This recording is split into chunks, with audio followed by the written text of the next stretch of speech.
Hello बच्चों, आज की क्लास में मैं आपको पढ़ाने वाला हूं इंट्रोडक्शन टू माइक्रो इकोनॉमिक्स का पार्ट 3।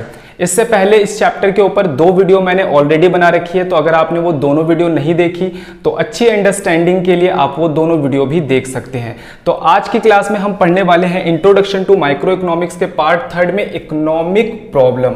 सबसे पहले मैं आपको समझाता हूं बच्चों, इकोनॉमिक प्रॉब्लम का मतलब क्या है। बेसिकली आज की क्लास में 2 ही चीजें डिस्कस करनी है, इकोनॉमिक प्रॉब्लम क्या होता है और इकोनॉमिक प्रॉब्लम क्यों अराइज होते हैं हमारी इकोनॉमी के अंदर। तो इकोनॉमिक प्रॉब्लम का मतलब सीधा सा है बच्चों कि हमारे रिसोर्सेज कैसे हैं, लिमिटेड है, और हमारी वांट्स कैसी हैं, अनलिमिटेड। अगर मैं इसको सिंपल वर्ड के अंदर एक्सप्लेन करूं तो बच्चों हमारी ज़रूरतें तो बहुत सारी हैं, लेकिन उन ज़रूरतों को पूरा करने वाले रिसोर्सेज, जिन संसाधनों से उसको पूरा किया जाएगा, वो बहुत कम है। जैसे मैंने एक एग्जाम्पल देके बताया था कि हमारी ज़रूरतें बहुत सारी हैं, हमारी ज़रूरतें बहुत सारी है, लेकिन जो हमारी इनकम है या जो हमारी सैलरी है, हम उसको रिसोर्स कह देते हैं, वो कैसी है, लिमिटेड है। और उस लिमिटेड सैलरी से, उस लिमिटेड रिसोर्सेज से, लिमिटेड इनकम से ही हम अपने सारे काम चलाते हैं। ठीक है, तो आइए जरा समझते हैं इकोनॉमिक प्रॉब्लम का सिंपल मतलब क्या है। It is the problem of choice involving satisfaction of unlimited want. कह रहा है अनलिमिटेड वांट को सेटिस्फाई करना, किससे, out of limited resources having alternative uses. जैसे मैंने आपको एग्जांपल दिया बच्चों कि भाई मान के चलो हमारी सैलरी, हमारी इनकम तो लिमिटेड है, लेकिन हमारे वांट्स कैसे हैं, अनलिमिटेड। तो हमें उस लिमिटेड सैलरी से, इनकम से अपनी सारी जरूरतों को पूरा करना है। लेकिन एक बात यहां पर लिखी है, अल्टरनेटिव यूजेस। इसका मतलब क्या होता है, ध्यान से समझना। अगर आपकी जेब में 100 रुपए है तो वो आपका रिसोर्स है उस टाइम पे, वो 100 रुपए जो, उससे आप तरह तरह की चीजें खरीद सकते हो, आप मल्टीपल चीजें परचेज कर सकते हो। लेकिन अगर उस 100 रुपए को आपने एक बार स्पेंड कर दिया बच्चों, तो इसका मतलब आप दूसरी चीजें परचेज नहीं कर सकते, आप एक ही चीज उससे परचेज कर सकते हो। तो इसे कहते हैं हम अल्टरनेटिव यूजेस। तो आपको इकोनॉमिक प्रॉब्लम की डेफिनेशन में क्या बातें याद रखनी है कि रिसोर्सेज का चॉइस करना, किस लिए, लोगों की सेटिस्फेक्शन के लिए जिनकी वांट्स अनलिमिटेड है और रिसोर्सेज कैसे हैं, लिमिटेड है, और उन रिसोर्सेज के अल्टरनेटिव यूजेस हैं। तो आपको ये डेफिनेशन याद रखनी है, इनकी कीवर्ड्स याद रखना है। अगले नंबर पे है रीजन ऑफ इकोनॉमिक प्रॉब्लम। तो इकोनॉमिक प्रॉब्लम क्यों पैदा होती है, जस्ट मैंने अभी आपको बताया, क्योंकि लोगों की वांट्स कैसी है, अनलिमिटेड है। लोगों की वांट्स तो कभी खत्म ही नहीं होती, लोगों की डिजायर कभी खत्म ही नहीं होती। अगर उनकी एक जरूरत पूरी भी हो जाती है तो दूसरी जरूरत सामने आ जाती है। एक इंसान के पास रहने के लिए घर नहीं है तो वो सोचता है कि भाई मैं पैसे जोड़कर एक घर ले लूं। अगर उसकी इनकम बढ़ती है, सैलरी बढ़ती है, उस पर रिसोर्सेज आता है तो वो घर परचेज कर लेता है। लेकिन उसके बाद वो सोचता है कि मेरे पास कोई दूसरा घर भी हो जाए। एक गाड़ी होती है तो उसके बाद सोचता है मेरे पास दूसरी गाड़ी भी हो जाए। यानी कि उसकी वांट्स कभी भी एंड नहीं हो सकती। Human wants are never ending. As one want satisfy, एक पूरा होता है तो another new wants are emerge, तो दूसरी वॉन्ट क्या हो जाती है, पैदा हो जाती है। But human wants also differ in priorities. All wants are not equal intensity. इसका मतलब क्या है, दूसरी लाइन बड़ी ध्यान से आप सारे बच्चों को समझना है। बच्चों इकोनॉमिक प्रॉब्लम को कुछ हद तक हम इस लाइन की वजह से सोल्व कर पाते हैं।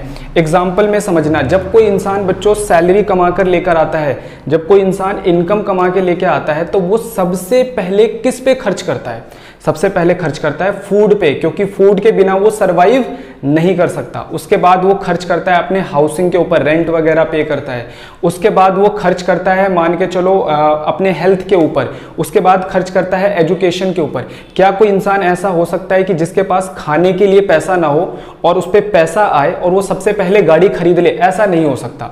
ठीक है ना, तो यही बात यहां पर कहना चाह रहा है कि कुछ हद तक जो इकोनॉमिक प्रॉब्लम है वो इसलिए सोल्व हो जाती है क्योंकि लोगों की प्रायोरिटीज के अंदर डिफरेंस होता है। लोग जब रिसोर्स आते हैं तो लोग सबसे पहले जो सबसे इंपॉर्टेंट काम होता है उसको लोग क्या देते हैं, प्रीफरेंस देते हैं। All wants are not equal. खाना पहले जरूरी है कि कार खरीदना पहले जरूरी है? खाना पहले जरूरी है, इसलिए लिखा हुआ है all wants are not equal. सारी वांट्स एक जैसी नहीं होती। कुछ वांट्स के लिए वेट कर सकते हैं और कुछ वांट्स के लिए वेट नहीं कर सकते। खाने के लिए वेट नहीं कर सकते, जबकि कार खरीदने के लिए वेट किया जा सकता है। इसका मतलब बच्चों ये है। अब ध्यान से समझना, for every individual some wants more important and urgent as compare to other. तो यही बात कह रहा है कि कुछ वांट्स बहुत इंपॉर्टेंट होते हैं और कुछ जो है इतने इंपॉर्टेंट नहीं होते, उनके लिए वेट किया जा सकता है। If all human wants are equal importance then it would have become the impossible to make choice. कह रहा है कि बच्चों अगर सारी वांट्स बिल्कुल इक्वल होती, सारी वांट्स इक्वल का मतलब क्या है, खाना खाना भी इतना ही जरूरी होता जितना कार खरीदना, तब तो इंसान सोच में पड़ जाता कि भाई जो मेरी लिमिटेड इनकम है मैं उसको खाने पे खर्च करूं कि कार के ऊपर खर्च करूं, ठीक है ना। तो कहने का मतलब ये है कि अगर ये बात आ जाती, सारी वांट इक्वल इंपॉर्टेंस हो जाती सारी वांट्स की, तब तो इकोनॉमिक प्रॉब्लम कभी सोल्व ही नहीं हो पाती, ठीक है। तो याद रखना है इकोनॉमिक प्रॉब्लम कुछ हद तक क्यों सोल्व हो पाती है, क्योंकि हमारी प्रायोरिटीज के अंदर या हमारी, हम बोल सकते हैं हमारे जितने भी वांट्स हैं वो सारे इक्वल नहीं होती हैं, उनमें डिफरेंस पाया जाता है, कुछ ज़्यादा इंपॉर्टेंट होते हैं और कुछ को हम बाद में भी पूरा कर सकते हैं। आ गया अनलिमिटेड वांट। 4 बातें ध्यान रखनी है, एमसीक्यू आ जाए, फिल इन द ब्लैंक्स आ जाए, 3 नंबर का आ जाए, 4 नंबर का आ जाए, यही बातें लिख दोगे, 1 नंबर नहीं काट सकता एग्जामिनर। अगले नंबर पे है लिमिटेड और स्केयर रिसोर्सेज।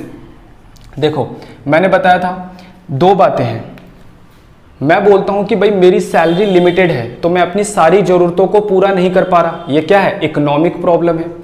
अगर मैं बोल देता हूं दूसरे में कि भाई रिसोर्सेज, मेरी सैलरी अनलिमिटेड है, मैं बोलता हूं अगर मेरी सैलरी अनलिमिटेड है तब तो मैं अपनी सारी जरूरतों को पूरा कर लूंगा, जरूरत चाहे कितनी भी हो। अगर मेरी सैलरी अनलिमिटेड है, मेरी इनकम अनलिमिटेड है, इसका मतलब है अगर मेरे रिसोर्सेज अनलिमिटेड है तब तो मैं अपनी सारी जरूरतें पूरा कर लेता हूं, फिर इकोनॉमिक प्रॉब्लम कहां से पैदा होगी। तो इकोनॉमिक प्रॉब्लम क्यों पैदा हुई, क्योंकि ह्यूमन वांट्स तो क्या है, अनलिमिटेड है, और साथ में रिसोर्सेज जो उनको पूरा करते हैं वो भी कैसे हैं, लिमिटेड है, यानी कि सैलरी इनकम लिमिटेड है, ठीक है। तो हमारी इकोनॉमी के resources, land, labour, capital, entrepreneurship, सारी चीजें क्या है, लिमिटेड है। It means most of the goods and services square, square का मतलब होता है जो कम होता है, because their demand is greater than their supply. क्यों भाई, इसका मतलब क्या है, लिमिटेड और स्केयर रिसोर्सेज का मतलब क्या है, जो रिसोर्सेज होते हैं वो स्केयर हैं या लिमिटेड है, ये क्यों है, क्योंकि उनकी डिमांड कैसी है बच्चों, ज़्यादा है, और उनकी सप्लाई कैसी है, कम है, ठीक है। यानी इकोनॉमी में रिसोर्सेज कम है और उनकी डिमांड ज़्यादा है। No matter what are the price is, इस प्राइस से कोई फर्क नहीं पड़ता, लेकिन वो लिमिटेड है। अगर ये मान लो अनलिमिटेड होते और इनके प्राइस ज़्यादा होते तो भी शायद कहीं ना कहीं इकोनॉमिक प्रॉब्लम पैदा ना होती। अगले नंबर पे है alternative uses of resources. Resources के कैसे यूजेस हैं बच्चों, अल्टरनेटिव यूजेस हैं, यानी कि बहुत सारे यूजेस हैं। मैंने आपको एग्जांपल दिया था कि भाई आपकी जेब में 100 रुपये है, उस 100 रुपये से आप मल्टीपल चीज़ें खरीद सकते हो, जैसे खाने पीने की चीज़ें खरीद सकते हो, ड्रेस में कुछ खरीद सकते हो, बहुत सारी चीज़ें खरीद सकते हो। लेकिन अगर आपने एक जगह उस 100 रुपये को स्पेंड कर दिया तो फिर वहाँ दूसरी जगह आप उस 100 रुपये को स्पेंड नहीं कर सकते हो। इसका मतलब है alternative uses of resources. It is not only limited, कह रहा है रिसोर्सेज सिर्फ लिमिटेड नहीं है, but they can also put to various uses, उसके बहुत सारे यूज भी हैं। It makes choice among the resources more important, तो हमें ये चूज करना पड़ता है, हमें ये देखना पड़ता है कि हम इस रिसोर्सेज को कहाँ पर खर्च करें, जो सबसे ज़्यादा इंपॉर्टेंट होता है वहाँ पर उसको क्या करते हैं, खर्च करते हैं। जैसे मैंने बोला कि सैलरी आती है, इनकम आती है, तो सबसे पहले बंदा फूड की तरफ जाता है, सबसे पहले फूड को खरीदता है, ठीक है। तो क्या बताया आपको, इकोनॉमिक प्रॉब्लम आपको समझाया, इकोनॉमिक प्रॉब्लम क्यों पैदा होता है, इसके रीजन बताए, क्योंकि अनलिमिटेड ह्यूमन वांट्स हैं, लिमिटेड और स्केयर रिसोर्सेज हैं, और उन रिसोर्सेज के अल्टरनेटिव यूजेस हैं। तो ये 3 बातें हैं, इनके पॉइंट्स भी मैंने आप लोगों को बता दिए। तो आज की क्लास के अंदर जो हमें इकोनॉमिक प्रॉब्लम पढ़ना था वो हमने यहीं पर ख़त्म कर दिया बच्चों। तो आज की क्लास के लिए बस इतना काफ़ी है।